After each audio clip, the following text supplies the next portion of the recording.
Hello, ഇന്ന് നല്ലൊരു മലായി പനീർ നമുക്ക് എങ്ങനെ വീട്ടിലുണ്ടാക്കാൻ പറ്റുന്നതെന്ന് ട്രൈ ചെയ്ത് നോക്കാം. അതിൻ്റെ റെസിപ്പിയാണ് റെസ്റ്റോറൻറ്റിൽ കിട്ടുന്ന പോലത്തെ തന്നെയുള്ള ഒരു മലായി പനീർ.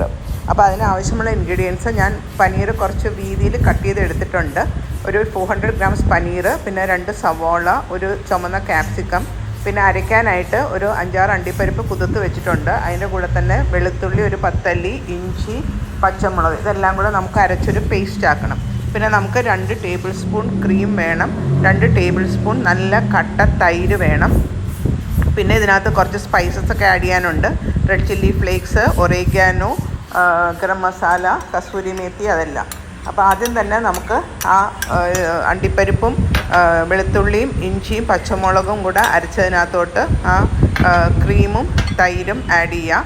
അത് നന്നായിട്ട് യോജിപ്പിക്കുക. അപ്പോൾ അധികം ലംസ് ഒന്നും പാടില്ല. അപ്പോൾ സ്പൂൺ കൊണ്ട് നന്നായിട്ട് മിക്സ് ചെയ്ത് യോജിപ്പിച്ച് കഴിഞ്ഞിട്ട് നല്ല സ്പൂൺ കൊണ്ട് തന്നെ ഇങ്ങനെ ഒന്ന് മാഷ് ചെയ്ത് നന്നായിട്ട് ലംസ് ഒന്നും ഇല്ലാതെ രീതിയിൽ നമുക്കതിനെ മിക്സ് ചെയ്തെടുക്കാം. അത് കഴിഞ്ഞിട്ട് ബാക്കി ഉപ്പ്, ബാക്കി ഹെർബ്സ്, അതായത് red chilli flakes, kasuri methi, garam masala, ഇതെല്ലാം കൂടെ ഇട്ടിട്ട് നന്നായിട്ട് യോജിപ്പിക്കുക.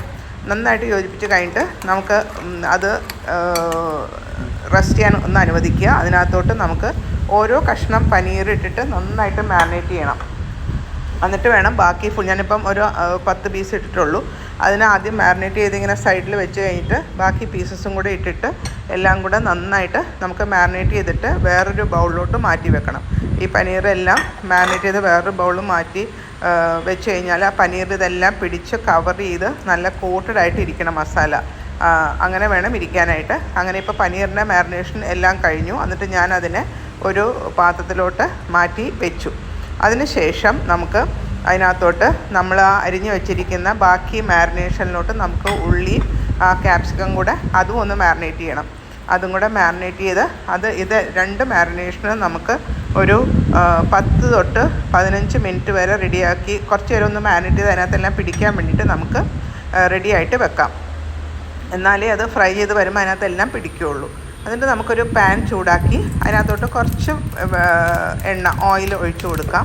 ഓയിൽ ഒഴിച്ചെടുത്ത് ഓയിൽ നന്നായിട്ട് ചൂടായി കഴിയുമ്പോൾ നമുക്ക് ഓരോ കഷ്ണം പനീർ, ഞാനിതിപ്പം 2 ബാച്ചായിട്ടാണിത് ഫ്രൈ ചെയ്തെടുക്കുന്നത്. പാൻ ഗ്രില്ലാണ്. നല്ല സോഫ്റ്റ് പനീറാണ്. അപ്പം എളുപ്പം നല്ല ഹൈ ഹീറ്റിൽ തന്നെ നമുക്കിത് ഗ്രില്ല് ചെയ്തെടുക്കാം. ഇട്ട് ഒരു 2 മിനിറ്റ് വേണ്ട, 1 മിനിറ്റ് കഴിയുമ്പോൾ തന്നെ നമുക്കതിനെ മറിച്ചിട്ട് കൊടുക്കാം. ഇതിന് വേറെ കുക്കിംഗ് അതിൻ്റെ ആവശ്യമില്ല. മസാല മാത്രം ഒന്ന് കുക്കായി വന്നാൽ മതി. ആ എണ്ണയിൽ കിടന്ന മസാല കുക്കായിക്കോളും. അപ്പം അത് നമുക്ക് എളുപ്പം അധികം കരിഞ്ഞ് പോകാതെ എന്നാൽ ഒരു ലൈറ്റ് ബ്രൗൺ കളർ ആവുന്നവരെ നമുക്ക് ഒരു സൈഡ് മുരിഞ്ഞ് കഴിയുമ്പോൾ മറിച്ചിട്ട് കൊടുക്കാം. അത് കഴിഞ്ഞിട്ട് മറ്റേ സൈഡും മുരിയുന്നവരെ വെയിറ്റ് ചെയ്യാം. ഇപ്പോൾ 2 സൈഡും മുരിഞ്ഞിട്ടുണ്ടെങ്കിൽ നിങ്ങൾക്ക് കാണാം. അതിനകത്ത് ആ മസാലയൊക്കെ ഇങ്ങനെ ഇപ്പോഴും നല്ല കവർ ചെയ്തിരിപ്പുണ്ട്. ആ ബൈൻഡിങ് കാഷ്നട്ട് പേസ്റ്റ് ആഡ് ചെയ്യുന്നതുകൊണ്ടാണ് നല്ലൊരു ബൈൻഡിങ് അതിന് കിട്ടുന്നത്. പിന്നെ തൈരും ഉണ്ടല്ലോ. എന്നിട്ട് ഞാൻ അതിനെ ഫസ്റ്റ് സ്റ്റെപ്പ് നമ്മൾ മാരിനേറ്റ് ചെയ്ത് നമ്മളൊരു പ്ലേറ്റിൽ കുക്ക് ചെയ്ത് നമുക്കതിനെ ഒരു പ്ലേറ്റിലോട്ട് മാറ്റി. അതിനുശേഷം 2ാമത്തെ സെറ്റും ഞാൻ ഇട്ടു. 2ാമത്തെ സെറ്റും ഇട്ടിട്ട് അതിനെയും 2 സൈഡും നല്ലതായിട്ടൊന്ന് മൊരിഞ്ഞ് അരപ്പൊക്കെ കുക്ക് ചെയ്ത് റെഡിയാക്കി എടുത്തു. എന്നിട്ട് ആ ഓയിലിൽ തന്നെ നമ്മൾ മാരിനേറ്റ് ചെയ്ത് വെച്ചിരിക്കുന്ന സവോളയും ക്യാപ്സിക്കവും ഇട്ട് ഒന്ന് കുക്ക് ചെയ്തെടുക്കണം. ഇപ്പോൾ സവാളയുടെ അല്ലിയൊന്നും ഇങ്ങനെ വിട്ട് വന്നിട്ടില്ല. നമ്മൾ ഇളക്കുമ്പോൾ സവാളയുടെ അല്ലികളൊക്കെ ഇങ്ങനെ വിട്ട് വരും. അതൊക്കെ ജസ്റ്റ് ഒരു ക്രഞ്ചി ടേസ്റ്റ് കിട്ടണം. അധികം അങ്ങ് വഴന്ന് പോകരുത്, അങ്ങ് കടിക്കാൻ കിട്ടണം സവാളയൊക്കെ. അപ്പോൾ ഒത്തിരി വഴറ്റണ്ട, അരപ്പ് മാത്രം ഒന്ന് മൂത്ത് കിട്ടിയാൽ മതി. ഇപ്പോൾ എല്ലാം റെഡിയായിട്ടുണ്ട്. നമ്മുടെ പനീർ റെഡിയായി, അതിൻ്റെ സവോളയും ക്യാപ്സിക്കവും മിക്സും റെഡിയായി.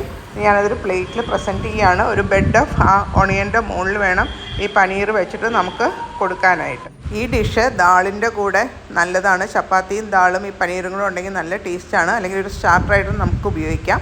അപ്പോൾ എല്ലാവരും ഒന്ന് ട്രൈ നോക്കിയിട്ട് നിങ്ങളുടെ ഫീഡ്ബാക്ക് അറിയിക്കുമല്ലോ.